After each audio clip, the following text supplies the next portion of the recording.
সুধী দর্শকবৃন্দ, সালাম ও শুভেচ্ছা রইল। আমন্ত্রণ জানাচ্ছি প্রতি শনিবারের এনটিভি ইউরোপের আইন বিষয়ক অনুষ্ঠান আইন ও অধিকারে। আমি আবু মোহাম্মদ মঞ্জুর হাসান রেজা আজ আপনাদের সাথে আছি। আপনারা দেখতেই পাচ্ছেন যে আমি আজ উপস্থাপক এবং অতিথি দুটো ভূমিকাই পালন করছি। উপস্থাপক হিসাবে আমি হয়তো তেমন অভিজ্ঞ নই, তাই কোনো ভুল ত্রুটি হলে ক্ষমা সুন্দর চোখে দেখবেন।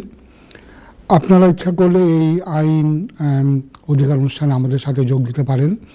আপনারা যে স্ক্রিনে যে নাম্বার দেখছেন এই নাম্বারে ফোন করে আমার কাছে ব্রিটেনের বিভিন্ন আইন বিষয়ে পরামর্শ চাইতে পারেন।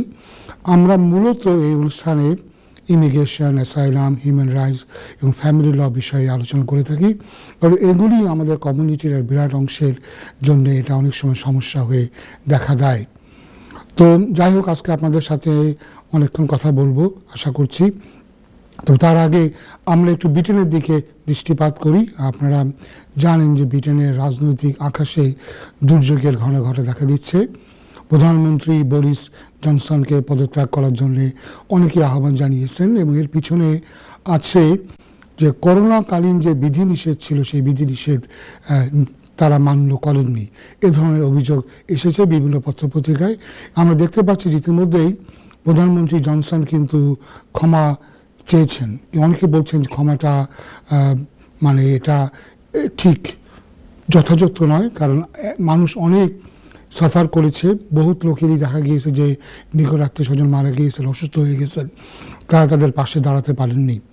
এমনকি আমরা দেখেছি যে রানীর স্বামী ডিউক অফ এডিনবরা যখন মারা যান, তার আগের দিন যখন রানী একাকীভাবে শোক পালন করছেন, তখনও ডাউনিং স্ট্রিটে সারা রাত জেগে তারা মদ্যপান করেছেন, নাচ করেছেন এবং নিজেদেরকে এনজয় করেছেন করোনা বিধির বিরুদ্ধে গিয়ে। তো এটার বিরুদ্ধে যাওয়ার কিছু বলার আগে আমি চলে বলতে চাচ্ছি যে এখান থেকে একটা বিষয় কিন্তু পরিষ্কার, আর সেটা হচ্ছে যেটা আমি নিজে সবসময় বিশ্বাস করেছি, যে করোনাকালীন যে বিভিন্ন সতর্কতা, বিশেষ করে মাস্কিং, সোশ্যাল ডিস্টেন্সিং এবং আরও অন্যান্য যে সমস্ত বিষয় বলা হয়েছে সেগুলি আসলে কতটা সেফ, এ ব্যাপারে কিন্তু কেউ কোনো কথা বলেনি। আমার নিজের এ ব্যাপারে যথেষ্ট সন্দেহ ছিল, কারণ আমি নিজে দেখেছি যে আমার অনেক ঘনিষ্ঠ বন্ধুবান্ধব, আত্মীয় স্বজন যাদেরকে আমি হারিয়েছি বা যারা অসুস্থ হয়েছেন করোনাকালীন, এরা অনেকেই কিন্তু মোটামুটি 100% সতর্কবিধি মেনে নেওয়া সত্ত্বেও আক্রান্ত হয়েছেন এবং অনেকেই পৃথিবীর মায়া ত্যাগ করে চলে গিয়েছেন। তো এখন আমরা দেখতে পাচ্ছি যে সরকারের উচ্চ পর্যায়ে কিন্তু আসলে তারা এই বিধিনিষেধ যে আসলেই কোনো কার্যকর তারা মনে করেন না। যদি তারা মনে করতেন এই বিধিবিধানগুলি একটা তাদের জন্য একটা বিপদ ডেকে আনবে, তাহলে তারা অবশ্যই এগুলো মেনে চলতেন। আমার মনে হয় আমাদের একটা কল এসেছে, কলটা নিয়ে নিই, এরপর আমরা কিছু আপডেটে যাব। হ্যালো সালাম আলাইকুম ভাইয়া, কে আছেন? হ্যালো, সালাম আলাইকুম। ওয়ালাইকুম সালাম ভাইয়া, বলেন। ভালো আছেন ভাইয়া? জি আলহামদুলিল্লাহ, বলেন ভাইয়া। নাইস প্রোগ্রামের জন্য ভাইয়া। আমার দুইটা প্রশ্ন আছে ভাইয়া। জি ভাইয়া, একটু জোরে বলবেন। জি ভাইয়া, আমার প্রথম প্রশ্নটা হইল কি, আমি এই দেশে আসছি 16 বছর হয়েছে। জি। আমি একটা ব্রিটিশ মেয়েদের বিয়া করছি। বিয়া করার পর আমি 10 ইয়ার্স রুটে ভিসা পাইছি। জি। আমার 9 ইয়ার্স হয়ে গেছে অলরেডি। জি। আর 1 বছর হয়েছে 10 বছরের। আমার দুইটা বাচ্চা আছে, একটা 10 বছর, একটা 7 বছর। জি। লাস্ট অক্টোবরে আমার ওয়াইফের সাথে আমার প্রবলেম হয়েছে। জি। উনি পুলিশ আছে, ডোমেস্টিক ভায়োলেন্স আমাকে কেস দিছে। তারপর পুলিশ আমার বাসায় আইছে, আয়া তারা আমার অ্যারেস্ট করছে। আমি 24 আওয়ার পরে বেল পাইছি। আমার ওয়াইফে কইরা তাই হোম অফিস পুলিশে ফোন দিয়ে জানাইছে আমরা সেপারেট, আমার কেস রেফারেন্স নাম্বার দিছে। আমি জানতাম চাইলাম কেন আমার ভিসাটা কি ক্যান্সেল করবো, পুলিশে যে ইনফরমেশন দিতে হোম অফিস। ভাইয়া এটা তো একদম নিশ্চিতভাবে বলা যায় না, কিন্তু হোম অফিস তারা যেটা করতে পারে সেটা হচ্ছে যে যদি তারা জানতে পারে আপনি আপনার ওয়াইফের সাথে নাই, তারা কিন্তু আপনার ভিসাটা কাটেল করে আপনাকে 60 ডেজ টাইম দিতে পারে। আপনার কিন্তু টাইম না দিয়ে তারা ভিসার কাটেল করবে না। ওই 60 ডেজের ভিতরে আপনি অন্য অ্যাপ্লিকেশন করতে পারবেন। যে ওরা আপনাকে নোটিশ দিয়ে 2 মাসের টাইম দিয়ে তবে তারা ভিসা কাটেল করবে যদি তারা করতে চায়। আমি তো এই দেশে নাই, বা আমি তো জানবো কি আমার ফোনে কি তারা কোনো মেসেজ টেসেজ কিছু দিবেনি না? জি, এটা আপনার আগের অ্যাড্রেসে পাঠাবে, বা আপনার সলিসিটর ইচ্ছা করলে তারা নিজেরাও খোঁজ নিয়ে জানতে পারে, আপডেট তারা জানতে পারে। আমি আমার সলিসিটারের সাথে মারছিলাম, সলিসিটার হবো না তারারে আমরা কিছু না করাটা ভালো হইব, তারা জানাইলে তো জানবো। বা সমস্যা হচ্ছে এই যে আপনার অগোচরে যদি আপনার ভিসাটা কাটেল হয়ে গিয়ে থাকে তাহলে কিন্তু আপনি ওভারস্টেয়ার, সেক্ষেত্রে আবার কিন্তু আপনাকে নতুন করে পুরো প্রসেস শুরু করতে হবে। মানে আমি এটা জানবো কিভাবে যে আমার ভিসাটা ক্যান্সেল হইছে কি? বা আপনি হোম অফিসে যদি জানেন, কারণ কথা হচ্ছে কথাটা আপনাকে এখন মেনে নিয়ে আপনাকে যেটা করা উচিত, আপনার বাচ্চার যেটাকে আমরা বলি বাচ্চার রাইটে বা বাচ্চার জি বাচ্চার সাথে ওই জিনিসটা আমি শেয়ার করতাম। ও যখন পুলিশ আমার পার্টনার সাথে আমার একটা আন্ডারস্ট্যান্ডিং হয়েছিল, ও পুলিশ স্টেশন কেসটা উল্টো করতে আসতেছিল, তো ওই সময় যে উইটনেস স্টেটমেন্ট দিচ্ছে যে আমার ক্যান্সেল হলে আমার 1 ঘন্টা 4 ঘন্টা এলাও করছে। এটা কি আমার হেল্প করবো কোর্টে গেলে? আমি আমার মতে যেটা আপনার উচিত হবে, আপনি সবকিছু জানিয়ে বাচ্চার সাথে সম্পর্কের ভিত্তিতে আপনি একটা অ্যাপ্লিকেশন করে দেন। কারণ আপনি মনে রাখবেন, আপনি কোনোভাবে 10 ইয়ার যদি লিগালি এদেশে কাটাতে পারেন তো 10 ইয়ারের গ্রাউন্ডেই আপনি কিন্তু লং রেসিডেন্সের ভিত্তিতে আপনি সেটেলমেন্ট পেতে পারেন। কিন্তু কোনো কারণে ওভার স্টার হয়ে গেলে আবার কিন্তু নতুন করে টাইম স্টার্ট হবে। ওই জিনিসটা জানতাম স্যার, মানে তো হুমুইশ তখন আমার কিছু জানাইছেন ভাইয়া। আপনি আমার কথাটা আপনি বুঝতে চাচ্ছেন না। কথাটা হচ্ছে এই, আপনি হোম অফিসকে জানাই দিয়ে আপনি নিজেই বাচ্চার গ্রাউন্ডে একটা অ্যাপ্লিকেশন করে ফেলেন। এখানে কি আমার নতুন করে ফিস দিতে কইব না? আপনি যদি কাজ না করেন সেক্ষেত্রে আপনি এত মৌকে পাবেন। কিন্তু কথা হচ্ছে এই কেসটা তাহলে কি হচ্ছে, আপনাকে যদি তারা ভিসা কাটেলও করে তাহলে কিন্তু আপনার কন্টিনিউশনে কোনো ব্রেক হচ্ছে না, হচ্ছে কি হচ্ছে না। তাহলে ঠিকই আপনি 10 ইয়ার্সের পরে আপনি লং রেসিডেন্সের গ্রাউন্ডে সরাসরি সেটেলমেন্টের জন্য অ্যাপ্লাই করতে পারবেন। আমি এখন প্রথমে আমি কোর্টে অ্যাপ্লিকেশন করতে হবো, ক্যালকুলেটর টাকা লাগে, ওই কাগজ দিয়ে আমি অ্যাপ্লাই করতে হবো। হ্যাঁ, যদি আপনি ওটা করেন তাহলে এটা আপনার জন্য খুব ভালো হবে। আমি তো ক্যালকুলেটর টাকা লাগে অ্যাপ্লাই করি নাই, তা উনি কি এটা কুইকলি করে দিতাম না? আমার মতে আপনি অ্যাপ্লিকেশন করে দিয়েই কোর্টকে জানাই দিয়েই আপনি একটা হোম অফিসকে ইনফর্ম করে অ্যাপ্লিকেশন করে ফেলেন।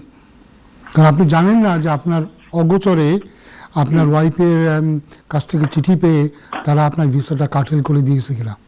আমার ওয়াইফে চিঠি দেয় নাই, পুলিশে ফোন করে কইছে যে আমরা সেপারেট, ডোমেস্টিক ভায়োলেন্সের কেস নাম্বার দিছে আর বলছে ওরা সেপারেট, আমার ওয়াইফে বলে নাই। সেক্ষেত্রে তারা তো মনে করতেই পারে।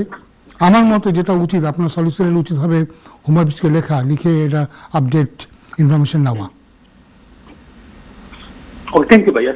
Okay. Thank you for starting.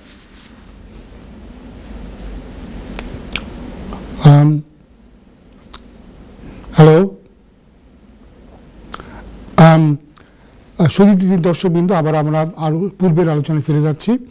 আমরা যেটা দেখতে পাচ্ছি যে ব্রিটেনে আগামী কয়েকদিন খুব উত্তপ্ত থাকবে এই রাজনৈতিক পরিস্থিতি। বরিস জনসনের পদত্যাগের দাবিতে বিভিন্ন দল, এমনকি তার কনজারভেটিভ পার্টিরও নেতৃস্থানীয় কেউ তার বিরুদ্ধে অনেক ক্ষোভ প্রকাশ করেছেন। তো আমরা জানি না ঠিক কোন দিকে যাবে। যাই হোক, আমরা কিছু ইমিগ্রেশন আপডেট আছে যেটা হয়তো আপনারা অনেকেরই জন্য হয়তো জরুরি হবে।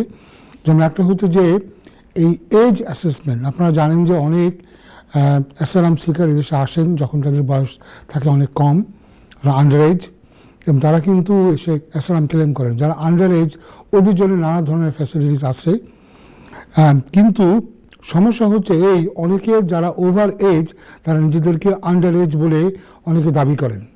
এবং এটার কারণে হোম অফিস তারা একটা নতুন একটা সায়েন্টিফিক মেথড তারা এখন বলেছে ব্যবহার করবে, যাতে তাদের পক্ষে এজ অ্যাসেসমেন্টটা করা সহজ হয়ে যাবে। এখানে একটি স্ট্যাটিস্টিক্সে তারা বলেছে যে তাদের গত বছর প্রায় 1600-র উপরে অ্যাপ্লিকেন্ট যারা নিজেদেরকে আন্ডার এজ বলেছিল, পরে এজ অ্যাসেসমেন্টে যাদেরকে সন্দেহ হয়েছে তাদেরকে এজ অ্যাসেসমেন্ট করার পর দেখা গেছে যে অর্ধেকের বেশি আসলে অ্যাডাল্ট। যদিও এই সায়েন্টিফিক মেথড নিয়ে অনেক সমালোচনা হয়েছে, অনেকে বলেছে যে আসলে কোনো সায়েন্টিফিক মেথডই 100% পারফেক্ট নয় এবং একজন মানুষের বয়স আসলে কত এটা কখনোই সুচারুভাবে নিরূপণ করা সম্ভব নয়। যেহেতু এই এজ অ্যাসেসমেন্ট নিয়ে যথেষ্ট কেলেঙ্কারি আছে, আমরা জানি যে অনেকে যারা সিগনিফিকেন্টলি যাদের এজ অনেক বেশি, দেখা গিয়েছে যে 37-38 এরকম বয়সের মানুষও নিজেকে 16-17 বলে দাবি করেছেন এবং এই পুরো প্রসেসটা করতে অনেক পয়সা খরচ হয়ে যায়, সরকারও খরচ হয়ে যায়। লিগ্যাল এইড থেকে যদি তারা পয়সা পায় এজ অ্যাসেসমেন্টের জন্য, সেখানেও কিন্তু অনেক পয়সা খরচ হয়। আমরা দেখেছি যে এই এজ অ্যাসেসমেন্টকে চ্যালেঞ্জ করে পাবলিক লতে কিন্তু মামলাও করা হয়, সেখানে জুডিশিয়াল রিভিউতে গিয়ে, হাইকোর্টে গিয়ে, কোর্ট অফ অ্যাপিলে গিয়ে অনেক পয়সা নষ্ট হয়ে যায়। সে কারণে গভর্নমেন্ট অ্যাডামেন্ট যে তারা এই সায়েন্টিফিক মেথডটা তারা ব্যবহার করবেন। আপনারা সবাই অবগত আছেন যে বর্তমানে পার্লামেন্টে যে বিল আছে, সে বিলের মধ্যে একটা ক্লজ অনুযায়ী আমরা জানতে পারি যে যারা ব্রিটিশ নাগরিক, এদের নাগরিকত্ব কিন্তু কেড়ে নেওয়া যাবে। কেড়ে নেওয়া যাবে তাদেরকে সতর্কতা না জেনে। আমার মনে হয় আরেকটা কলার হয়তো আসেন লাইনে। হ্যালো ভাইয়া, কে আছেন লাইনে? হ্যালো হ্যালো কলার, আপনি কি আমাদের কথা শুনতে পাচ্ছেন? আমরা মনে হয় কলারকে হারিয়ে ফেলেছি। তো যে আলোচনা করছিলাম সেখানে আবার ফিরে যাই যে এই যে নাগরিকত্ব, ব্রিটিশ নাগরিকত্ব বাতিল করার একটা ব্যবস্থা নতুন আইনে থাকবে, যেখানে কোনো আগে থেকে কোনো নোটিশ দেওয়া লাগবে না। এর আগেও আপনার বিধান আছে, ন্যাশনালিটি অ্যাক্ট 1981 সেকশন 40-তে ব্যবস্থা আছে যে কেউ যদি কোনো জোচ্চুরি জালিয়াতির মাধ্যমে ভুল তথ্য দিয়ে নাগরিকত্ব পেয়ে থাকে তবে সেটাকে বাতিল করা যায়, কিন্তু সেটার জন্য নোটিশ দেওয়া লাগে, অ্যাপিল দেওয়া লাগে। কিন্তু এখন নতুন যে বিধান, সেই বিধানে তারা বলতে চাচ্ছে যে কোনো রকম নোটিশ না দিয়েই তারা কিন্তু এই নাগরিকত্ব কেড়ে নিতে পারবে। তো আমাদের কাছে একটু স্ট্যাটিস্টিক্স আছে যে পুরাতন আইনে আমরা জানি 175 জন লোক কমপক্ষে তাদের নাগরিকত্ব বাতিল হয়েছে রাষ্ট্রীয় নিরাপত্তার গ্রাউন্ডে। আর আমরা জানতে পারি যে 289 জন ব্যক্তি তারা চোরচুরি বা জালিয়াতির কারণে তাদের নাগরিকত্ব বাতিল হয়েছে। এগুলো সবই কিন্তু আমরা পুরাতন আইনের কথা বলছি। নতুন আইনে অবস্থা কি হবে আমরা জানি না, যদিও আমরা জানি যে বিভিন্ন মানবাধিকার সংস্থাগুলি কিন্তু এর তীব্র প্রতিবাদ করেছে। আরেকটা আপডেট আমি দিতে পারি, আপনারা জানেন যে যারা এদেশে অ্যাসাইলাম প্রার্থী তারা যদি অ্যাসাইলাম ক্লেম করে 1 বছরের বেশি অপেক্ষা করেন এবং এর মধ্যে কোনো ফয়সালা না হয়, সেক্ষেত্রে তারা কাজের পারমিশন চাইতে পারেন। কাজের পারমিশন যদি তারা পান, সেক্ষেত্রে তারা শুধুমাত্র শর্টেস্ট ক্যাটাগরি, অর্থাৎ গভর্নমেন্টের একটা লিস্ট আছে, সেই লিস্টে তারা বলছেন যে এই দেশে কোন কোন পেশাতে লোকের দরকার, সেই শর্টেস্ট ক্যাটাগরির জবেই তারা কিন্তু অ্যাপ্লাই করতে পারেন সেই জবগুলো করার জন্যে। কিছুদিন আগ পর্যন্ত, গত বছরের এপ্রিল পর্যন্ত আমরা দেখেছি যে এই ইন্ডিয়ান রেস্টুরেন্টের শেফ বা শেফ যেগুলি সেগুলি ছিল ক্যাটাগরি, এটা পরে এপ্রিলে সরিয়ে দেওয়া হয়েছে। আমাদের মনে একটা ব্রেকের সময় হয়েছে, আমরা ব্রেকের পরে ফিরে এসে আবার আপনাদের সাথে আলোচনা করব। সেই সময় পর্যন্ত অপেক্ষা করুন, আবার দেখা হবে শীঘ্রই। প্রীতীয় শুভেচ্ছা নিন আবার সকলে। ফিরে আসলাম ছোট্ট একটা ব্রেকের পর। তো যে বিষয় নিয়ে আলোচনা করছিলাম যে অ্যাসাইলাম সিকারদের কাজের অধিকার, আমরা জানি, আমরা বলেছি যে যারা অ্যাসাইলাম অ্যাপ্লিকেশন করার পরেও 1 বছরের বেশি অপেক্ষা করছেন কোনো সিদ্ধান্তের জন্যে, তারা কিন্তু কাজের পারমিশন চাইতে পারেন। এখন পর্যন্ত তারা শুধুমাত্র শর্টেস্ট ক্যাটাগরি জবের জন্যই তারা অ্যাপ্লাই করতে পারেন। এবং আমরা এর মধ্যে দেখেছি বিভিন্ন ক্যাম্পেইন হয়েছে, আদালতে বিভিন্ন রায় হয়েছে, সেখানে বিভিন্ন ক্ষেত্রে বলা হয়েছে যে অ্যাসাইলাম সিকারদেরকে সব ধরনের জব করতে অনুমতি দেওয়া হোক। এর আগে গত মাসে আমরা একটা অনুষ্ঠানে বলেছিলাম যে হোম অফিস খুব অ্যাডামেন্ট ছিল, তারা বলেছে যে তারা এই যে কাজের যে রেস্ট্রিকশন, এটা তারা চেঞ্জ করবে না, অর্থাৎ শর্টেস্ট ক্যাটাগরি জবই মানুষ একমাত্র করতে পারবে যারা অ্যাসাইলাম সিকার। তো এর মধ্যে একটা ভালো সংবাদ হচ্ছে এই যে আমরা দেখতে পাচ্ছি যে ফেব্রুয়ারি 2022 থেকে কেয়ারার যারা, বা care worker, care assistant, support worker, home carer, এই সবগুলি জবই কিন্তু ওই শর্টেস্ট ক্যাটাগরিতে ইনক্লুডেড হবে। এবং তারা বলেছে কমপক্ষে 12 মাসের জন্য হলেও এটা এই শর্টেস্ট অকুপেশনে থাকবে। এরপরে কী হবে, অ্যাসাইলাম সিকাররা এই জবগুলো কিন্তু করতে পারবে এবং সেক্ষেত্রে তাদের স্যালারি দেখাতে হবে 20,480, এবং যেটা হচ্ছে প্রায় 10 পাউন্ড 10 পেনি করে ঘন্টায় পড়ে, এই ধরনের জব। তো এই জবগুলি তারা হয়তো করতে পারবে। তো দেখা যাক এটা কিভাবে আসে। আর আমরা একটু আগে বলেছিলাম যে রেস্টুরেন্টের কাজগুলি কিন্তু এখন আর শর্টেজ ক্যাটাগরিতে নাই। সুতরাং কেউ যদি কেবল অনুমতি পায় আর সে যদি রেস্টুরেন্টের শেফে চাকরি করে, সেক্ষেত্রে কিন্তু সে শর্টেজ ক্যাটাগরি জবে সে কিন্তু কাজটা করলো না। যাই হোক, আমরা আরও একটা আপডেট আমরা দিয়ে রাখি। এটা হচ্ছে মূলত আফগানদের ক্ষেত্রে প্রযোজ্য, বাট অনেকেই আসেন, আপনাদের অনেকে হয়তো আফগান ফ্রেন্ডরা থাকতে পারেন। আফগান যে রিসেটল যে স্কিম ছিল, সেই স্কিমটা এখন চালু হয়েছে। তো এখানে সবচেয়ে বড় ব্যাপার হচ্ছে এই, যেখানে কিন্তু আপনি অ্যাপ্লাই করতে পারেন না, তারাই হোম অফিসে ডিসাইড করবে, তারাই সিলেক্ট করবে কারা এই সেটেল স্কিমে আসতে পারে। এবং সরকারের আগে আমরা জানি একটা প্ল্যান ছিল যে প্রায় 20,000-এর মতো আফগানকে তারা এখানে পারমিশন দেবে, যারা মূলত ব্রিটিশ গভর্নমেন্টকে বা আমেরিকান সরকারকে সাহায্য করেছে আফগানিস্তানে, বা যারা এমন অ্যাক্টিভিটিস ছিল তালেবান সরকার তাদেরকে মোটেই মেনে নেবে না, এই ধরনের মানুষ বা যারা ভালনারেবল, যেমন শিশু এবং নারী, এদের ক্ষেত্রে হয়তো বা আমরা আশা করছি যে এই সিলেকশন ক্রাইটেরিয়া হয়তো পজিটিভলি তাদের পক্ষে যাবে। যাই হোক, এই ছিল আজকে আমাদের আপডেট। আমরা দেখি এখন কেউ আমাদের সাথে যোগ দিতে চান কিনা টেলিফোনে।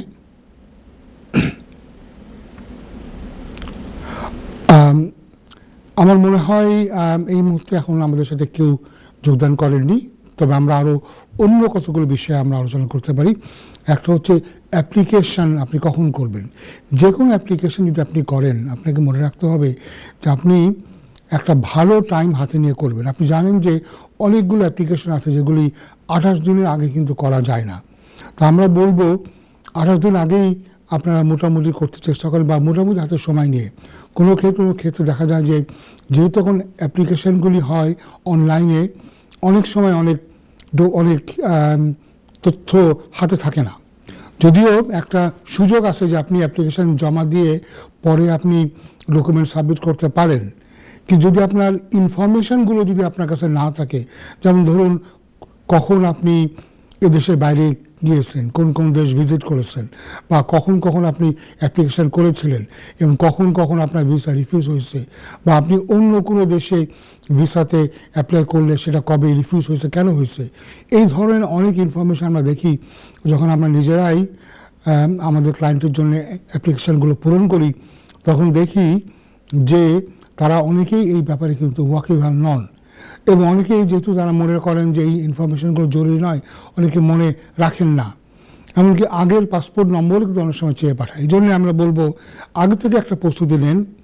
আর অনেকেই তাদের ইনকাম নিয়ে প্রশ্ন করা হয়, তারা মনে করছে আমি এমন একটা জবের জন্য একটা দুঃখিত আমি এমন একটা অ্যাপ্লিকেশন করছি যেখানে আমার ইনকামটা ইম্পর্টেন্ট না। যেমন আপনি হিউম্যান রাইটসের ক্যাটাগরিতে অ্যাপ্লাই করছেন, আপনি মনে করছেন যে যেহেতু আমাকে ইনকাম দেখাতে হবে না, ইনকাম নিয়ে কোনো কথা বলা দরকার নেই। দেখবেন ঠিকই ফর্মে তারা জানতে চাচ্ছে আপনার কোনো ইনকাম আছে কিনা। এখন ওই ইনফরমেশন যদি আপনার কাছে না থাকে, আপনার বাৎসরিক বা মান্থলি ইনকাম কত, তাহলে কিন্তু আপনি অ্যাপ্লিকেশন ফর্মটা কমপ্লিট করতে পারছেন না। দেখা গেল ইনফরমেশন না থাকার কারণে আপনার ডেডলাইনটা মিস হয়ে গেল, আপনি ওভারস্টার হয়ে গেলেন। এবং এটা একদম সর্বক্ষেত্রে জরুরি। এমনকি আমরা জানতে পেরেছি যে আমাদেরই কিছু কমিউনিটির সদস্যরা যারা এই গ্র্যাজুয়েট রুটে, অর্থাৎ যারা এই দেশে স্টুডেন্ট হিসেবে এসেছিলেন পড়াশোনা শেষ করার পরে, আপনি জানেন যে গ্র্যাজুয়েট হলে কেউ যদি মাস্টার্স কিংবা ব্যাচেলার্স করে তবে তারা 2 বছরের জন্য তারা কাজের পারমিশন পায়, পিএইচডি করলে 3 বছরে। অনেকেই কিন্তু দেখা গিয়েছে যে ঠিকমতো সময় অন টাইমে অ্যাপ্লাই না করার জন্যে, বা ইনফরমেশানগুলো রেডি না থাকার জন্যে, বা ফর্মালিটিসগুলি অবজার্ভ করতে না পারার কারণে অ্যাপ্লিকেশান ডেডলাইন তারা মিস করেছেন। আমাদের মনে হয় আরেকজন কলার লাইনে আছেন।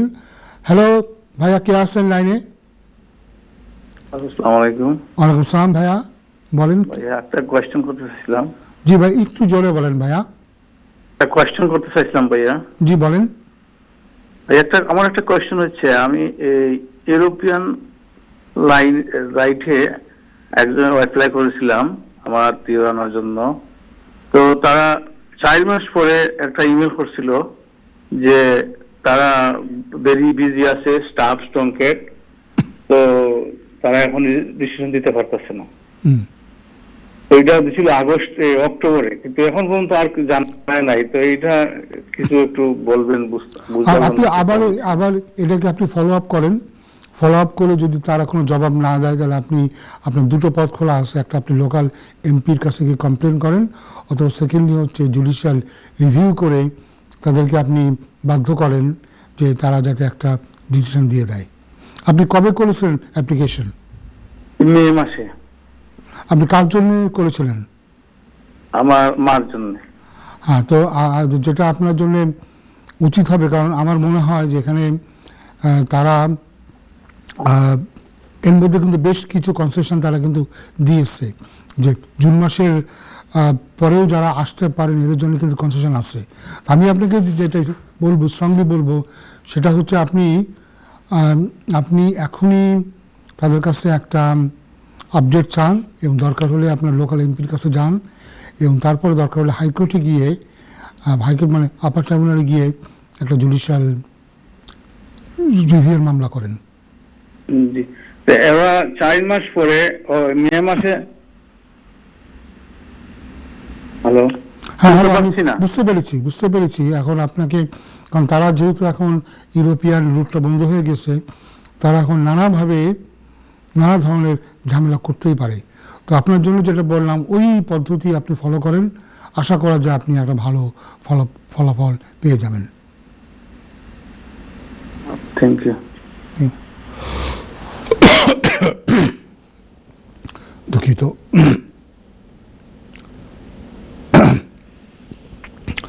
আচ্ছা, আমরা আবার আলোচনায় ফিরে যাই। আমরা জানি যে বর্তমানে একটা হিউজ ব্যাকলগ আছে অ্যাসালামের। বহু অ্যাসালাম ক্লেম হয়েছে, এবং আমাদের এই অ্যাপ্লিকেন্ট আছে যে প্রায় 3 বছরের উপরে যারা অ্যাপ্লিকেশন করেছে এখন পর্যন্ত ইন্টারভিউ পায়নি, এবং ক্রমশ অ্যাসালামের সংখ্যা বেড়ে যাচ্ছে। এটা বেড়ে যাওয়াটা একটা বড় কারণ হচ্ছে যে আমরা জানি যে বর্তমানে পার্লামেন্টে যে বিলটা আছে সেই বিলে বলেছে যে যদি কেউ সরাসরি ব্রিটেনে না আসে, অর্থাৎ কেউ যদি অন্য কোনো দেশের মাধ্যমে এদেশে আসে, তবে তাদের অ্যাসালাম ক্লেমটা অ্যাডমিট হবে না, গ্রহণযোগ্য হবে না। সেই কারণে আমরা দেখতে পাচ্ছি যে বিভিন্ন জায়গা থেকে মানুষের দেশে চলে আসছে। এমনকি ইউরোপের অন্যান্য দেশে যারা অ্যাসালাম ক্লেম করেছিলেন তারাও এখন ব্রিটেনে এসে অ্যাসালাম ক্লেম করছেন। এর আগে আপনারা জানেন যে ডাবলিন কনভেনশন অনুযায়ী কেউ যদি অন্য কোনো কান্ট্রিতে, থার্ড কান্ট্রিতে আগে থেকে থাকে, তবে ব্রিটেন তাকে সেখানে পাঠাতে পারত। কিন্তু আমরা দেখতে পাচ্ছি যে এই ব্রেক্সিট হওয়ার পরে গত 6 মাসে অন্যান্য দেশগুলি কিন্তু প্রায়শই তারা এই সমস্ত অ্যাপ্লিক্যান্টদেরকে ফেরত দিতে চায় না, এবং ফলে দেখা যাচ্ছে যে বাই ডিফল্ট ব্রিটেনই আবার তাদের অ্যাসালাম ক্লেম কনসিডার করতে বাধ্য হয়। তো যাই হোক, আমরা জানি যে নতুন যে বিল আছে সেই বিলে কিন্তু অ্যাসালামের ব্যাপারে খুব বিশেষ করে নজর দেওয়া হয়েছে, এবং বলা হয়েছে যে অ্যাসালাম ক্লেমের ব্যাপারে তারা দ্রুত গতিতে সিদ্ধান্ত নেবে। আমরা জানি যে ডিটেনশন, যে মানুষকে ডিটেন করে রেখে অ্যাসালাম ক্লেম প্রসেস করার যে প্রসেসটা আছে সেই ব্যবস্থাও তারা থাকবে।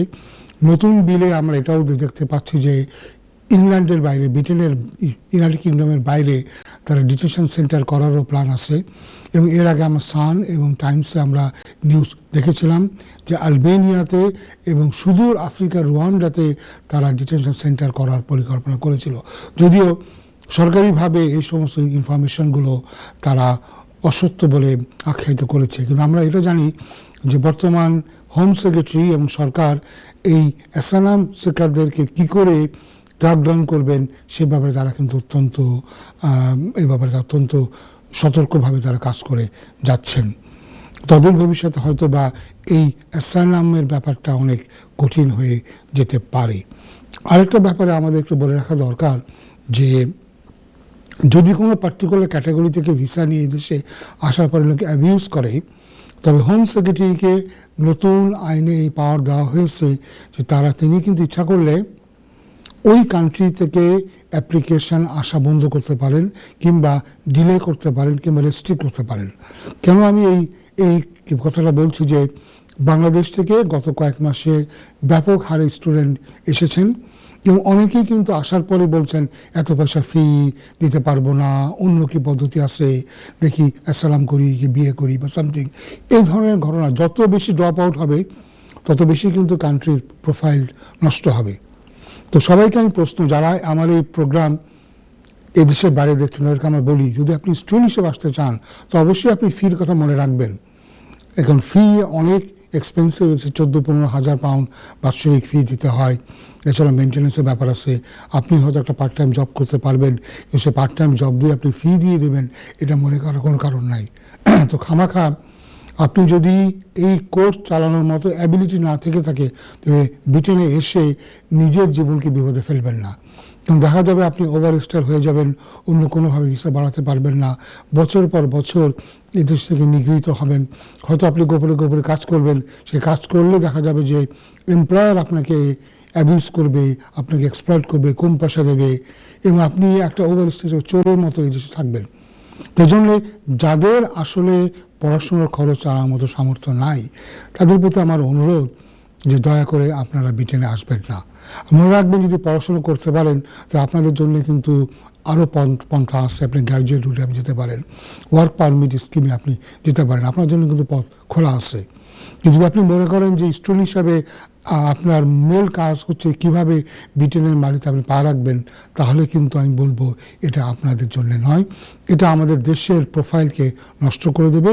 অনেক জায়গাতে আমি পড়ে থাকি, অনেকেই বলে থাকে বাংলাদেশ ইমিগ্রেশনের পারপাসে একটা হাই রিস্ক কান্ট্রি। এটা কিন্তু আমাদের দেশ হিসাবে আমাদের ভাবমূর্তি কিন্তু অক্ষুণ্ণ রাখতে সাহায্য করে না।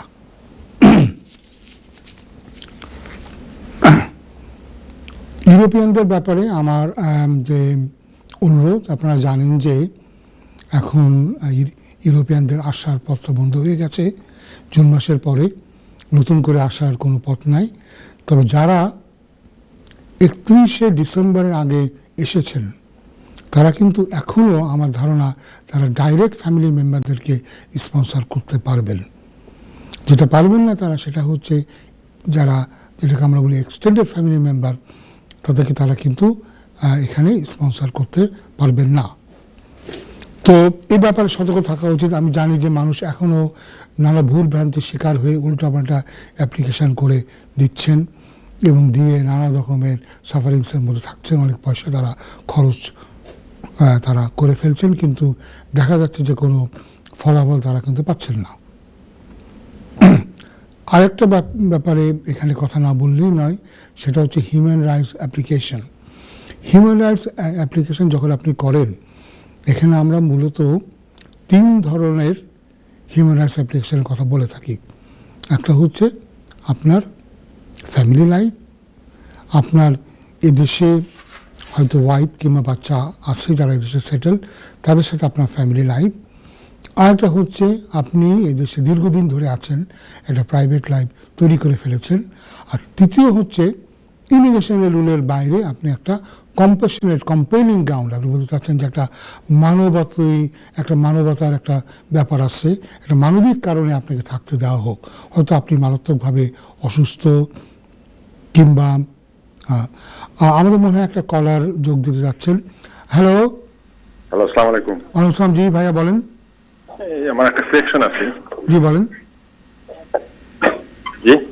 জি বলেন ভাইয়া, আমি শুনছি। আচ্ছা, আমার একটা কোয়েশ্চন। আমি বিয়া করি আইসাম দেশ 2017। জি।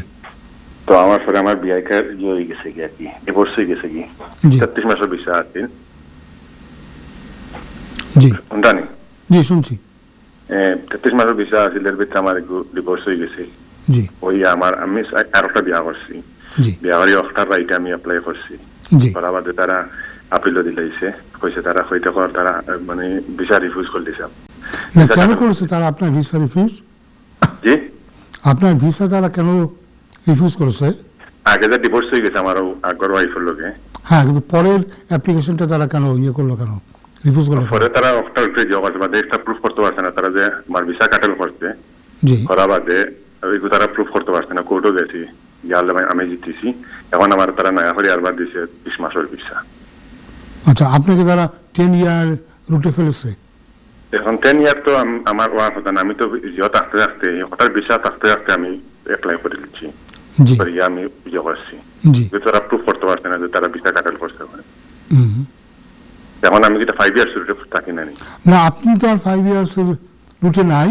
আপনি এখন যদি আপনি সেটেলমেন্টের জন্য অ্যাপ্লাই করতে চান, তো আপনি আমাকে যা বললেন সেই হিসেবে আপনাকে 10 ইয়ার এদেশে থাকতে হবে। অর্থাৎ আগের যে আপনার 33 মাস প্লাস পরের যে আপনার 97 মাস, সরি 87 মাস, এই 87 মাস অ্যাড করে আপনি তারপরে আপনি অ্যাড করে আপনি অ্যাপ্লাই করতে পারবেন।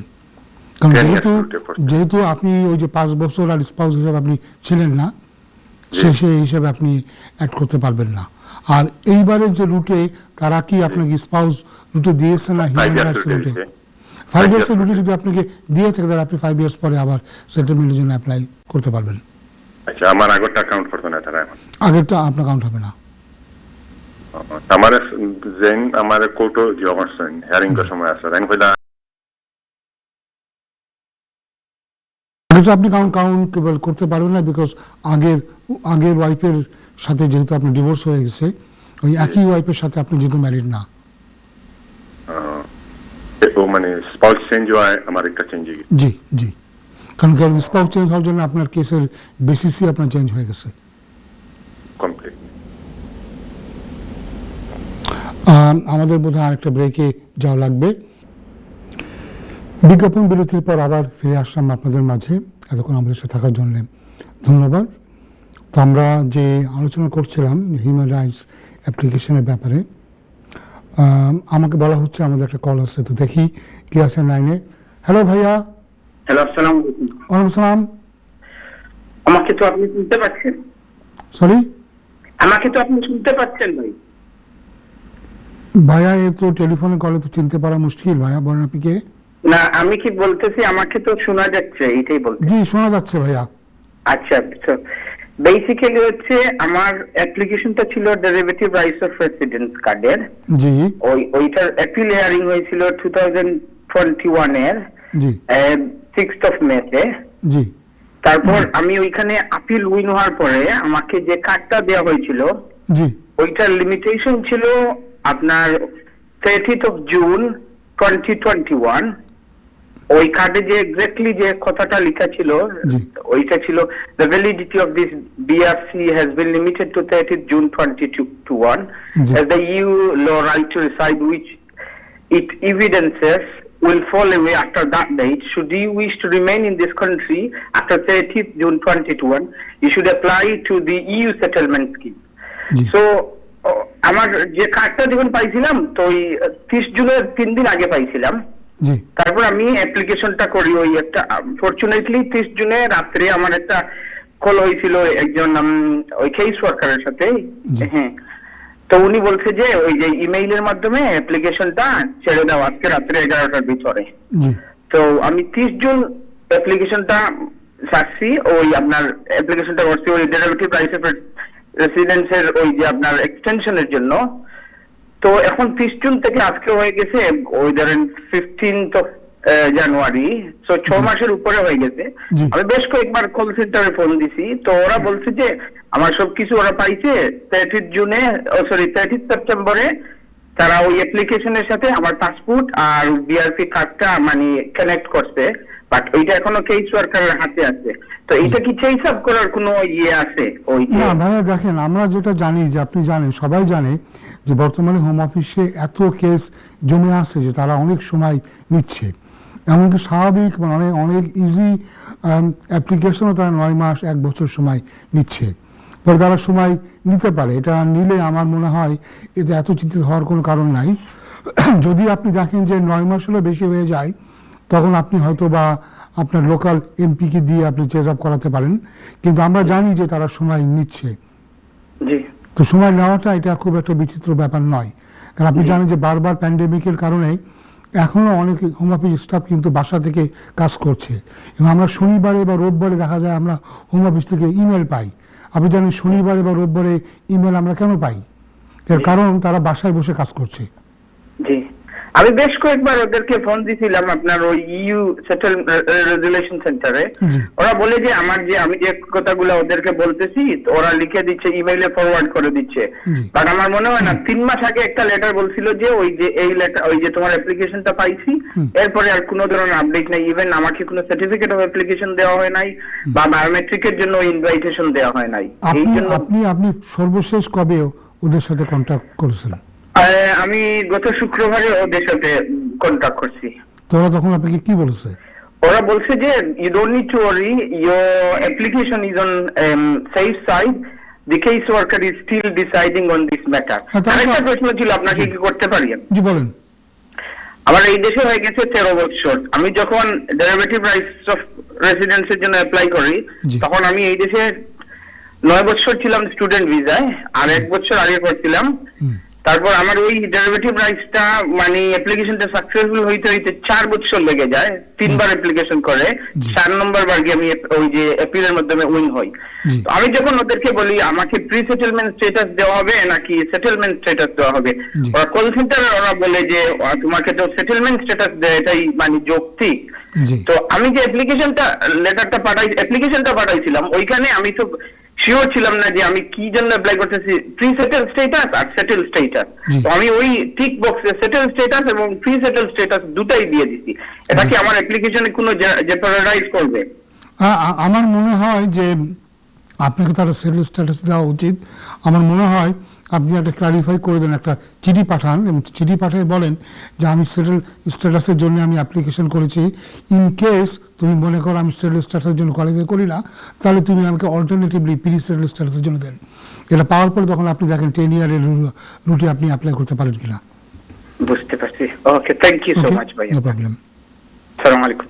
আসসালাম।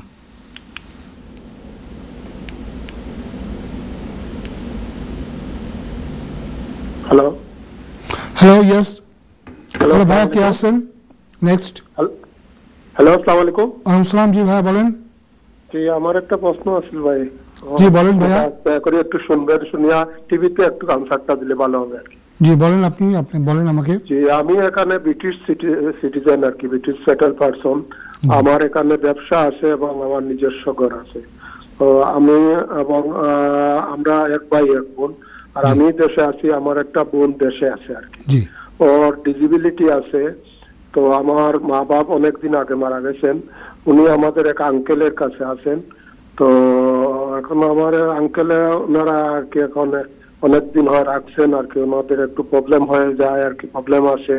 তো এখন মনে করেন ওনারা রাখতে চাইতেছেন বা রাখতে পারতেছেন না আর কি, যে কোনো কারণে। তখন ওনারে সেফ সাইডে রাখার মতো ওনার বয়স হইল 48-49 এরকম। তখন আমরা ওনাদেরকে নিয়ে চিন্তায় আছি আর কি, যে এখন কোথায় দিব, একটু সেফ মনে করতেছি না আর কি। ওনাকে কি আমরা কোন সিস্টেমে এখানে লফুলি নিয়ে আসতে পারি কিনা, কোনো সুযোগ আছে কিনা, এটাই আর কি আমার প্রশ্ন। জি ভাইয়া, যেটা আছে সেটা হচ্ছে এই যে আমি ফোন রেখে দিব নাকি? হ্যালো, হ্যাঁ বলেন। ফোন রেখে দিব নাকি? না, আপনি শোনেন, আমি আপনাকে যেটা বলি, আপনি ওনাকে ফোন রাখে দিব নাকি, টিভিতে শুনবো নাকি? হ্যাঁ হ্যাঁ ঠিক আছে, আপনি রাখতে পারেন। ভাইয়া, যেটা আপনি হবেন তাকে আপনি আদার রিলেটিভ হিসাবে, ডিপেন্ডেন্ট রিলেটিভ, এল্ডারলি রিলেটিভ হিসাবে, আপনি অ্যাডাল্ট ডিপেন্ডেন্ট রিলেটিভ হিসাবে আপনি অ্যাপ্লাই করতে পারেন। আপনাকে দেখাতে হবে যে ওনার শারীরিক কারণে উনি যে অবস্থায় আছেন, যে উনি নিজেকে লুক আফটার করতে অক্ষম, এবং ওনার যে ডে টু ডে কেয়ার দরকার সেটা বাংলাদেশে আপনি নার্স কিংবা সার্ভেন্ট রেখেও বা পয়সা খরচ করেও সেটা করা সম্ভব নয়। এটা করে আপনি যদি দেখাতে পারেন, আপনি ডক্টরের কাছ থেকে কিন্তু সার্টিফিকেট লাগবে, অনেক ডকুমেন্ট লাগবে। এটা খুবই এক্সপেন্সিভ অ্যাপ্লিকেশন ফি হচ্ছে 3250 পাউন্ড। এটার সাথে আপনাকে ডক্টরের রিপোর্ট, মেডিকেল রিপোর্ট এবং সমস্ত ডকুমেন্ট দিয়ে আপনাকে অ্যাপ্লাই করতে হবে। এবং দেখেন আপনি সাকসেসফুল হতে পারেন, না হলে আপনি কিন্তু হিউম্যান রাইটসে অ্যাপিলের রাইট পাবেন।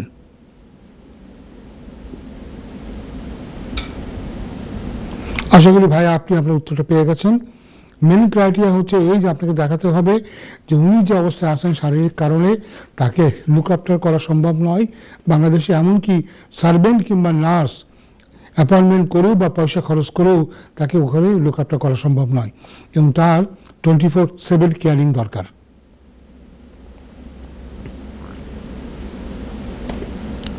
আশা করি ভাই আপনি আপনার উত্তরটা পেয়ে গেছেন। আমরা আবার আমাদের আলোচনায় ফিরে যাচ্ছি। আমরা হিউম্যান রাইটস অ্যাপ্লিকেশনের কথা বলছিলাম। এখানে একটা ভুল ধারণা আছে যে কেউ যদি এই দেশে আসে কোনো অ্যাপ্লিকেশন করতে চায় তবে সে কী করবে, হিউম্যান রাইটস অ্যাপ্লিকেশন করে দেবে। এটা কিন্তু নয়। এই ধরনের অ্যাপ্লিকেশনগুলি যেগুলি আপনি ক্রাইটেরিয়ার মধ্যে আসে না, এই ধরনের অ্যাপ্লিকেশন খুব কমই কিন্তু আপনার সাকসেসফুল হয়। তো হিউম্যান রাইটস অ্যাপ্লিকেশন করতে গেলে প্রাইভেট লাইফে আপনাকে দেখাতে হবে আপনি এদেশে কমপক্ষে 20 বছর ধরে আসেন, অথবা আপনি একটা সিগনিফিক্যান্ট টাইম এদেশে আছেন এবং দেশে গিয়ে আপনার পক্ষে অ্যাডজাস্ট করা, এস্টাবলিশ হওয়া সম্ভব নয়, অথবা আপনার বয়স 25-এর কম আর আপনি হাফ অফ দ্য লাইফ এদেশে কাটিয়েছেন, অথবা আপনার বয়স 18-এর কম, আপনি 7 বছর এদেশে আছেন। এটা হলে আপনি প্রাইভেট লাইফে দেশে থাকার অ্যাপ্লিকেশন করতে পারেন। আর ফ্যামিলি লাইফ হলে যেটা আপনাকে দেখাতে হয় সেটা হচ্ছে এই যে আপনার একটা ব্রিটিশ স্পাউস আছে বা পার্টনার যার সাথে আপনি 2 বছর একসাথে আসেন, এবং আপনার পার্টনার আর আপনার পক্ষে বিরাট একটা অসুবিধা আছে, যেটাকে আমরা বলি ইনসারমন্টেবল অবস্টাকেল আছে এই দেশের বাইরে গিয়ে অন্য কোনো দেশে থাকা।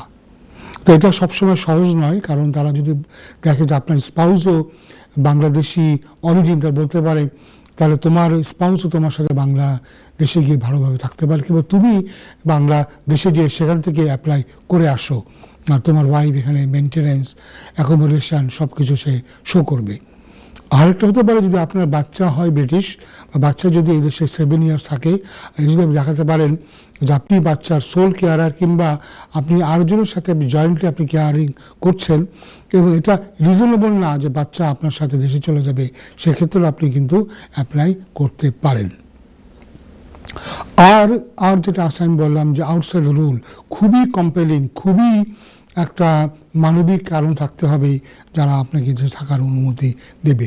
আমরা এখানে মেডিকেল গ্রাউন্ডের কথা বলে থাকি। অনেক সময় যদি খুব মারাত্মকভাবে কেউ অসুস্থ হন এবং যার হয়তো যিনি জীবনের শেষ পর্যায়ে এসে পৌঁছেছেন, এরকম অনেকেই কিন্তু তারা থাকার অনুমতি পেতে পারেন, কিংবা তারা এমন একটা ব্যাধিতে আক্রান্ত আছেন যে দেশে গেলে এই ব্যাধি তো তার ঠিক মতো চিকিৎসা তো হবেও না, বরঞ্চ ব্যাধির কারণে তিনি ধুকে তিনি মরে যাবেন এবং ঠিকমতো তিনি এর পরিচর্যা পাবেন না। সেটাও কিন্তু একটা গ্রাউন্ড হতে পারে হিউম্যান রাইটসের। এখানে আর্টিকেল 3 এবং আর্টিকেল 8-এর একটা ফিউশন আমরা দেখতে পাই। আজকে আমরা অনেকগুলি বিষয় নিয়ে আলোচনা করলাম। আরেকটা বিষয় নিয়ে যেটা আমাদের মনে হয় আলোচনা করা দরকার, তার মধ্যে একটা হচ্ছে যে এই যে লং রেসিডেন্সটা মূলত একটা আছে যে লিগাল রেসিডেন্স, আর একটা হচ্ছে ইনলিগাল রেসিডেন্স। লিগাল যেটা রেসিডেন্স সেটা হচ্ছে যে আপনাকে দেশে 10 ইয়ার লিগালি থাকতে হবে, এবং এটার ভিতরে তারা যেটা অ্যালাউ করে সেটা হচ্ছে যে 3C-তে যদি আপনার লিভ থাকে আগে, তাহলে সেটা কিন্তু অ্যালাউ হয়। এবং 3C লিভ থাকা অবস্থায় যদি আপনার 10 ইয়ার পূর্ণ হয়ে যায়, আপনি কিন্তু অ্যাপ্লিকেশান ভ্যারি করে অ্যাপ্লাই করতে পারেন। তো এই যে লিভটা অনেকেই কিন্তু মনে করেন যে আমাদের যে ডাবল, যে আমরা একবার রিফিউজ হওয়ার পরে একটা অ্যাপ্লিকেশান করলাম, সেই অ্যাপ্লিকেশন থাকা অবস্থায় আরেকটা অ্যাপ্লিকেশান করলাম, এটা কিন্তু না। অ্যাপ্লিকেশান যদি রিফিউজ হয়ে যায় এবং যদি আবার আপনি অ্যাপ্লিকেশান একটা করেন 14 দিন 12 দিনের মধ্যে, ওই অ্যাপ্লিকেশানটি কিন্তু সাকসেসফুল হতে হবে, কারণ অ্যাপ্লিকেশান রিফিউজ হয়ে গেলেই কিন্তু আপনার 3Cর লিভটা শেষ হয়ে যাচ্ছে। সেক্ষেত্রে আপনার লিভটা আসছে ইমিগ্রেশন রুলের প্যারাগ্রাফ 39E অথবা 276 যেটা আছে বির মধ্যেই ওই লিভটা আছে, যে আপনাকে তারা বলে দেবে যে আপনি 28 দিনের মধ্যে কি 14 দিনের মধ্যে আপনি অ্যাপ্লিকেশন করেছেন, কিন্তু করলে হবে না। এই অ্যাপ্লিকেশন করার পরে আবার আপনি কিন্তু ভিসাটা পেতে হবে। ভিসা না পেলে কিন্তু আপনি 14 দিনের মধ্যে অ্যাপ্লিকেশন করলেন, 11 দিনের মধ্যে অ্যাপ্লিকেশন করলেন, এটা আপনাকে কোনোভাবেই কিন্তু হেল্প করবে না। আর একটা যে লং রেসিডেন্স যেটা আমরা বললাম, ইনলিগালি থাকলে যদি আপনি 20 বছরের দেশে থাকেন, সেক্ষেত্রে যদি আপনার ক্যারেক্টারে কোনো প্রবলেম না হয়। অনেকে কিন্তু গুড ক্যারেক্টার জিনিসটা বুঝতে পারেন না। গুড ক্যারেক্টারটা একটা খুব ইম্পর্টেন্ট ইস্যু। দেখা গেল যে আপনি এর আগে হোম অফিস আপনাকে হয়তো সাইন করার জন্য আসতে বলেছিল, আপনি করেননি, এটাও কিন্তু আপনার গুড ক্যারেক্টারকে এফেক্ট করতে পারে, যে আপনি কমপ্লাই করেননি, নন কমপ্লায়েন্সের গ্রাউন্ডে আপনার গুড ক্যারেক্টার এফেক্ট হতে পারে। আর আপনার কোনো ক্রিমিনাল কনভিকশন থাকলে, বা এমনকি আপনি যেটাকে আমরা বলি যে যদি আপনার ছোটোখাটো কনভিকশনও থাকে বা আপনার বিরুদ্ধে সিভিল জাজমেন্ট থাকে, সেটাও কিন্তু তারা গুড ক্যারেক্টারকে এফেক্ট করতে পারে।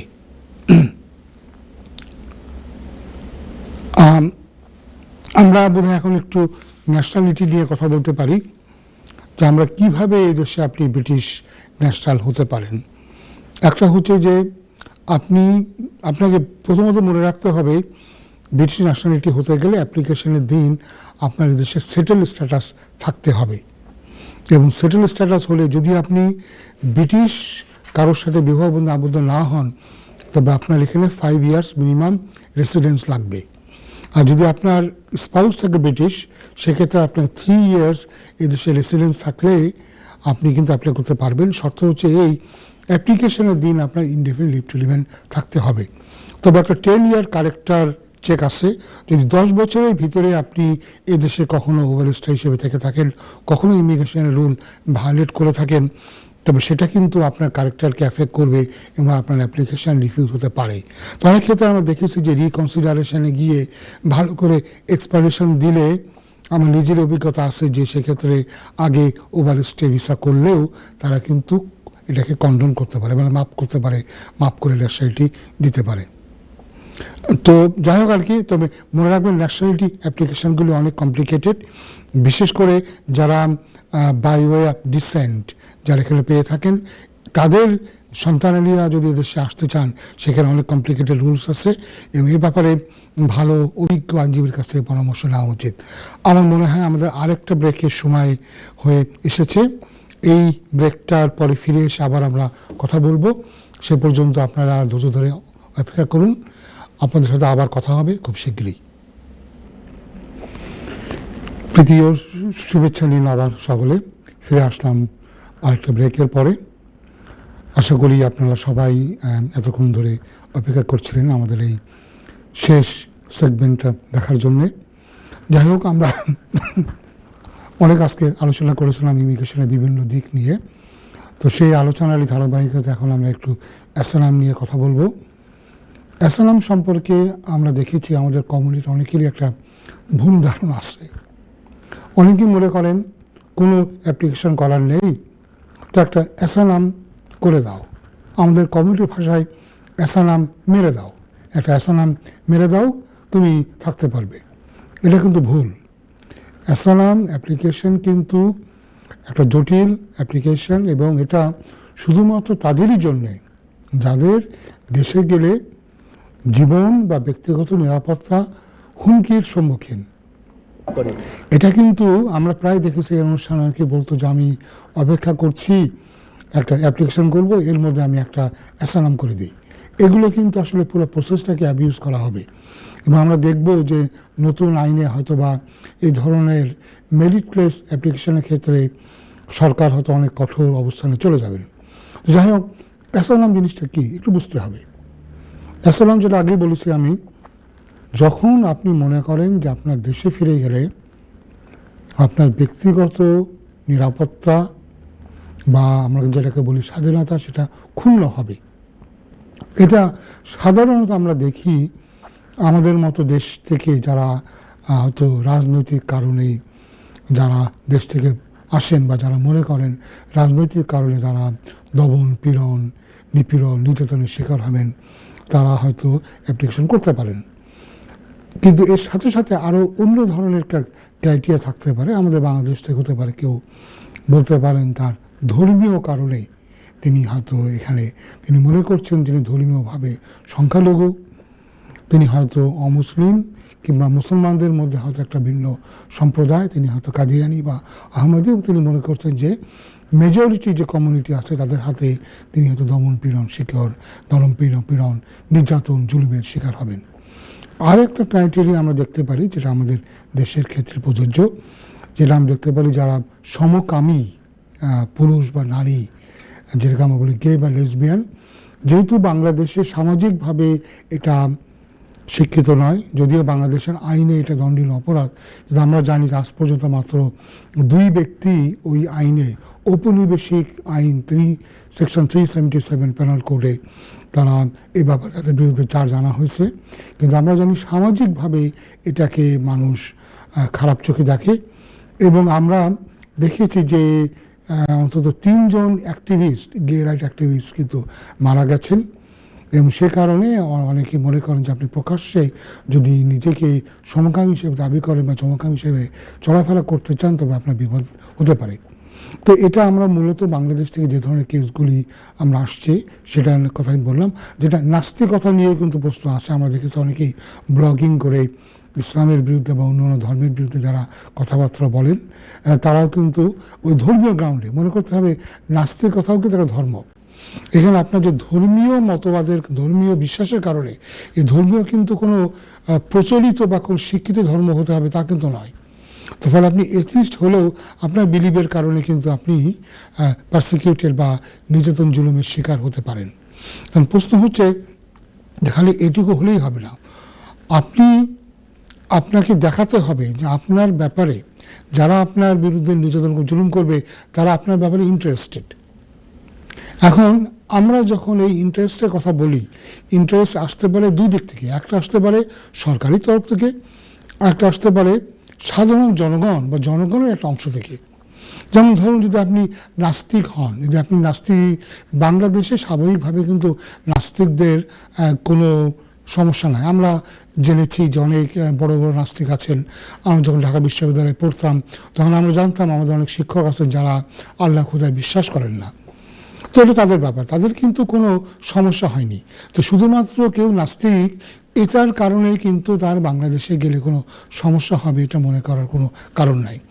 সমস্যা তখন হতে পারে যখন এই নাস্তিক ব্যক্তি ইসলামকে নিয়ে বা বাংলাদেশের যেটা মূল যেটা সংখ্যাগরিষ্ঠ মানুষের ধর্ম সেটাকে নিয়ে তিনি যখন এমন কথা বলেন যেটা অনেক সংখ্যাগরিষ্ঠ মানুষই যাতে আহত হন, যেটা আমাদের বাংলাদেশেরও কিন্তু একটা আইন আছে যে ধর্মীয় বিশ্বাসে আঘাত হানা, এ ধরনের কোনো ঘটনা ঘটলে কিন্তু আমরা বলতে পারি যেটা তাকে একটা বিপদের হুমকি, বিপদের সামনে ফেলে দিতে পারেন। যেমন আমরা দেখেছি যে অনেক লেখক বা লেখিকা যারা এই ধরনের ক্ষেত্রে তারা ধর্ম নিয়ে অনেক করে কথাবার্তা বলেছে, ধর্মকে আক্রমণ করেছে, তারাও কিন্তু নির্যাতন জুলুমের শিকার হতে পারেন। তো রাজনৈতিক কারণেই আমরা দেখতে পারি বাংলাদেশ থেকে অনেকেই আসসালাম ক্লেম করেন। কিন্তু মনে রাখতে হবে রাজনীতিতে আপনার কি ভূমিকা ছিল, কতটা গুরুত্বপূর্ণ। রাজনীতি করলে আপনি বলতে পারেন যে আপনি যেহেতু বর্তমান সরকারের বিরুদ্ধে, তো সরকার আপনার বিরুদ্ধে ব্যবস্থা নেবে।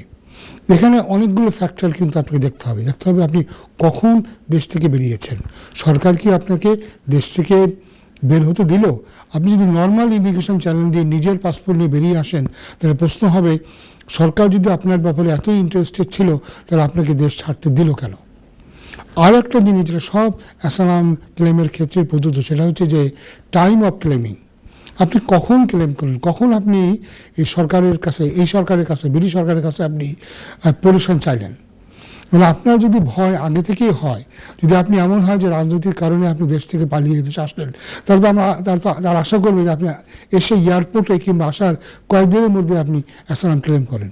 আমাদের কমিউনিটি দেখা যায় অনেকেই আসার 8, 10, 12, 15 বছর পরে গিয়ে অ্যাসাইলাম ক্লেম করেন। এবং দেখা যায় যে অনেকেই এমন বলেন যে তিনি বিরোধী দল বিএনপির সাথে জড়িত ছিলেন এবং তিনি দেশে গেলে নির্যাতনের শিকার হবেন। সবচেয়ে মজার ব্যাপার, যখন উনি বলছেন যে উনি দেশ থেকে পালিয়ে দেশে আসছেন, তখন হয়তো তার নিজের দলই ক্ষমতায় ছিল। তো এই সমস্ত কারণে তার ক্রেডিবিলিটি, বিশ্বাসযোগ্যতা কিন্তু ক্ষুণ্ণ হয়।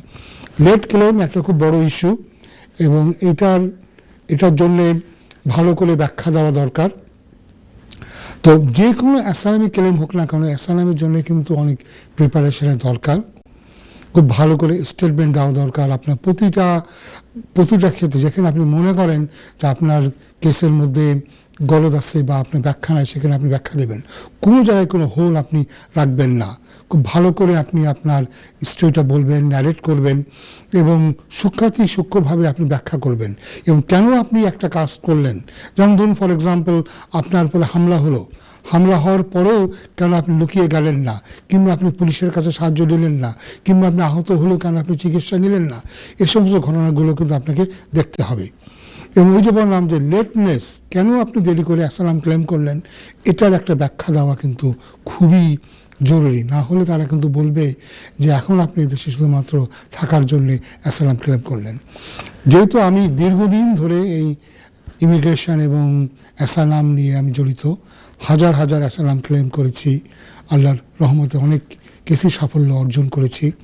তো একটা জিনিস আমি লক্ষ্য করেছি, যেটা বিশেষ করে আমাদের কমিউনিটির ক্লায়েন্টের মধ্যে, যে তারা তাদের নিজেদের ক্লেমের ব্যাপারে খুবই উদাসীন এবং নিজের যে কিছু একটা করা লাগবে, নিজের যে প্রস্তুতি থাকা লাগবে, এটা তারা কখনো মনে করে না। অনেক সময় দেখা যায় যে অনেকটা জোর করেই তাদেরকে অফিসে আনতে হয়, স্টেটমেন্ট নিতে হয়। স্টেটমেন্ট নিতে গেলে একটু দেরি হয়ে, না না আমার এটা আছে ব্যস্ততা, ওইটা ব্যস্ততা, অর্থাৎ তাদের চাইতে দেখা যায় যে আমাদের গরজটাই বেশি পড়ে। হ্যালো হ্যালো কলার, হ্যালো আসসালামু আলাইকুম। হ্যালো হ্যালো হ্যালো, হ্যাঁ আমি সলিসিটার লাগে মাত্র চাইরা। জি, আপনি কথা বলেন, আমি শুনছি। হ্যালো, আমার দেশটা কি জানি মেয়ে জানি আইন মেট্রিক পাস, সে মেট্রিক পাস হইলি তাইলে তারা জামাই লগে করে আনতে পারেনি। আমি আসলে আপনার ঠিক প্রশ্নটা বুঝতে পারলাম না। ম্যাট্রিক পাশের সাথে যে জামাই, তার আপনার কি সম্পর্ক? আমার এক বোন ফুট। জি, তো উনি ফুরিয়ে কি তোমার মেট্রিক পাস, ফলার লাইনে নাই আইন জানি। না না, তিনি কিভাবে আসবেন? তার জামাইয়ের সাথে আসলে তার তো কোনো পড়াশোনা দরকার নাই। তার জামাই যদি ব্রিটিশ হয়, জামাই যদি সেটেল হয়, তবে তার তো এমন কোনো রিকোয়ারমেন্ট নাই যাকে ম্যাট্রিক আইএ বা বিএ পাস করে আসতে হবে। তার খালি ইংলিশ ল্যাঙ্গুয়েজ টেস্ট দিয়ে A1 টেস্ট দিয়ে তার আসতে হবে। উনি আপনি কিভাবে আসবেন আমাকে বলেন? ইংলিশ লাগে যারা যে আইতে হইলে। যদি তিনি বেড়াতে আসতে চান তবে তার কোনো টেস্টই লাগে না। উনি যদি তার স্বামীর কাছে আসতে চান তাহলে ওনাকে A1 ইংলিশ টেস্ট দেওয়া লাগবে। ও যে আইবা এই কথা। তিনি এদেশে কিভাবে আসবেন আগে আপনি ওকে বলেন, তাহলে আমি আপনাকে বলতে পারবো। এই তো ফলার লাইনে আইবা। কি করতে আসবে? পড়তে আসবে। হ্যাঁ, পড়তে আসলে যেটা প্রথম জরুরি হচ্ছে তাকে এইখানে কোনো প্রতিষ্ঠানে, কোনো স্কুলে, কোনো কলেজে বা বিশ্ববিদ্যালয়ে তাকে অ্যাডমিশন পেতে হবে। সেটা হচ্ছে ইম্পর্টেন্ট। Okay, thank you.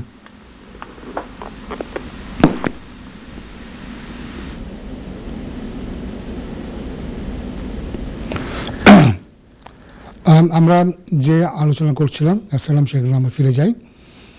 তো এই যে আমরা বললাম যে লেটনেস অফ ক্লেম, এখানের জন্য কিন্তু অনেক সময় Home Office treatment of claimant act 2004-এর সেকশন 8-এ তারা একটা ফাইন্ডিংস তারা দিতে পারে। তারা বলতে পারে তোমার এই লেটনেস অফ ক্লেম, এটা মানে হচ্ছে তোমার ক্লেমটা হয়তো জেনুইন নয়। এবং কোর্টে গেলে কোর্টকেও তখন দেখতে হবে যে এই যে লেট করলো, এই জন্য লেট ক্লেমে একটা ব্যাখ্যা দিতে হবে। অনেক ক্ষেত্রে কিন্তু এই লেটনেসের ব্যাখ্যা না দেওয়ার কারণে ক্লেমটা দুর্বল হয়ে যায়। এছাড়াও আমরা যেটা দেখতে পারি যে ওই যে বললাম যে যদি আপনি জেনুইন অ্যাসাইলাম সিকার না হন, যদি আপনার জেনুইন ক্লেমটা না হয়, অনেক ক্ষেত্রেই বিভিন্ন প্রশ্নের মুখোমুখি হলে এটা কিন্তু বেরিয়ে যাবে যে আপনার আসলে ঘটে কিছুই নাই। আপনি তো বলবেন আমি একটা রাজনৈতিক দলের সাথে সম্পৃক্ততা আছে, সে কারণে আবার আমার দেশে গেলে প্রবলেম। কিন্তু দেখা গেল রাজনীতির রও আপনি জানেন না, এমনকি সেই দল সম্পর্কেও আপনি প্রয়োজনীয় তথ্যাবলী আপনি দিতে পারেন না। আবার বাংলাদেশে আপনার কী কারণে কী প্রবলেম হয়েছিল সে ব্যাপারেও দেখা যায় যে অনেক উল্টাপাল্টা মানুষ কিন্তু আপনার বলে দেয়।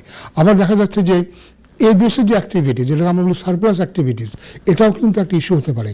আর দেখা গেল আপনি বললেন আমি খুব বড় রাজনীতিবিদ, আমি দীর্ঘদিন রাজনীতি করি, কিন্তু দেখা গেল ব্রিটেনে 15 বছর থাকার পরেও আপনার রাজনীতির সাথে কোনো সম্পৃক্ততা নাই। যদিও আমরা জানি যে ব্রিটেনে বাংলাদেশের বিভিন্ন রাজনৈতিক দলগুলিরই শাখা প্রশাখা আছে এবং তারা খুব অ্যাক্টিভ। অনেকে কিন্তু এখানে বসে ফেসবুকে কিন্তু তাদের নিজেদের বিভিন্ন মতাদর্শ তারা প্রচার করেন। বাংলাদেশে ডিজিটাল সিকিউরিটি অ্যাক্ট নামে একটা অ্যাক্ট আছে, সেখানে আমরা দেখতে পাই যে সরকারের বিরুদ্ধে সমালোচনা করলে অনেকেই এই ডিজিটাল সিকিউরিটি অ্যাক্টের আন্ডারে অনেকেই প্রসিকিউটেড হন। এবং আমরা জানি যে ডিজিটাল সিকিউরিটি অ্যাক্টে যদি কারোর বিরুদ্ধে কোনো মামলা হয় অনেক ক্ষেত্রেই কিন্তু ব্রিটিশ কোর্ট বা হোম অফিস অ্যাকসেপ্ট করে নেয় যে তারা পারসিকিউশনের সম্মুখীন হবেন, কারণ তাদের ফ্রিডম অফ এক্সপ্রেশন, মত প্রকাশের স্বাধীনতা ক্ষুণ্ণ হয়েছে। মনে রাখতে হবে অ্যাসাইলাম ক্লেমের সাথে হিউম্যান রাইটসের আর্টিকেল 3 এবং আর্টিকেল 2 ওতপ্রোতভাবে জড়িত। আর্টিকেল 2 হচ্ছে রাইট টু লাইফ, আর্টিকেল 3 হচ্ছে freedom from torture and inhuman and degrading treatment. এটা কিন্তু ওতপ্রোতভাবে জড়িত। অনেক ক্ষেত্রে আবার দেখা যায় যদি অ্যাসাইলাম ক্লেম ফেল করে তাহলে আর্টিকেল 2 এবং 3 ক্লেমও ফেল করবে। যখন অ্যাসাইলাম ক্লেম সাকসেসফুল হয় তখন আর্টিকেল 2 এবং 3ও কিন্তু সাকসেসফুল হবে বা হতে পারে। তো আপনি যদি মনে করেন যে দেশে ফিরলে আপনার ব্যক্তিগত নিরাপত্তা ক্ষুণ্ণ হবে, আপনার স্বাধীনতা ক্ষুণ্ণ হবে, এবং সেক্ষেত্রে আমার নিজেরও কিন্তু এক্সপিরিয়েন্স আছে যেখানে আর্টিকেল 10 ফ্রিডম অফ এক্সপ্রেশনের ব্রিচ হতে পারে, এটার গ্রাউন্ডেও কিন্তু আমি আলটিমেটলি প্রোটেকশন পেয়েছি। তো জন্য এগুলি আপনারা সবসময় নিজেদের ক্লেমগুলিকে ভালো করে আপনারা করবেন, অভিজ্ঞ উকিলের কাছে যাবেন। মনে রাখবেন অ্যাসাইলামের জন্য কিন্তু লিগ্যাল এইড অ্যাভেলেবল, অর্থাৎ আপনি এটা বিনা উকিলের খরচা কিন্তু আপনি না দিয়েও এই অ্যাপ্লিকেশনটা করা সম্ভব। তো আমরা মোটামুটি আজকে আমাদের আলোচনার প্রায় শেষ পর্যায়ে এসে গেছি। আশা করি আজকে আমরা যে দীর্ঘ আলোচনা করলাম ইমিগ্রেশন, অ্যাসাইলাম এবং হিউম্যান রাইটস নিয়ে, এটা হয়তো আপনাদের ভালো লেগেছে। আপনাদের অনেক প্রশ্নের জবাব এর মধ্যে আপনারা পাবেন, কি করে বিশেষ করে অ্যাসাইলাম ক্লেম আপনারা করতে পারেন এবং হিউম্যান রাইটস কখন আপনি ক্লেম করতে পারেন করলাম। আমরা 10 ইয়ার রুট নিয়ে আমরা কথা বললাম, আমরা কখন আপনি অ্যাপ্লিকেশন করবেন, স্টুডেন্ট ভিসার ব্যাপারে সতর্ক আমি করলাম যে বাংলাদেশে যে পরিমাণ ছাত্ররা এই দেশে এসে তারা ডিফল্টার হচ্ছে, তারা পড়াশুনো করছে না, এতে কিন্তু অদূর ভবিষ্যতে বাংলাদেশ থেকে যদি স্টুডেন্ট আসার পথটা রুদ্ধ করে দেয় তবে আমি অবাক হব না। গুটি কয়েকজন স্টুডেন্টের জন্য বাংলাদেশের প্রোফাইল এবং ইমিগ্রেশন প্রোফাইল ক্ষুণ্ণ হবে, এটা মোটেই কিন্তু কাম্য নন। আপনি প্রথমেই চিন্তা ভাবনা করে দেখবেন আপনি ব্রিটেনে কেন আসছেন। পড়াশোনা যদি করতে আসেন তো অবশ্যই আপনার ট্যাকে পয়সা থাকতে হবে। আমার পয়সা নাই, এই নাই, আমি এদেশে আসলাম, কেন আসলাম, এটা আপনি কেন করবেন। তো যাই হোক, আগামী সপ্তাহে আবার আপনাদের সাথে দেখা হবে। শেষে পর্যন্ত সবাই ভালো থাকেন, সুস্থ থাকেন এবং করোনা থেকে বেঁচে থাকেন। করোনার ব্যাপারে নিজেদের সতর্কতা যতটুকু সম্ভব অবলম্বন করবেন। আমার জন্য দোয়া করবেন, আপনাদের সবার জন্য আমার দোয়া রইল।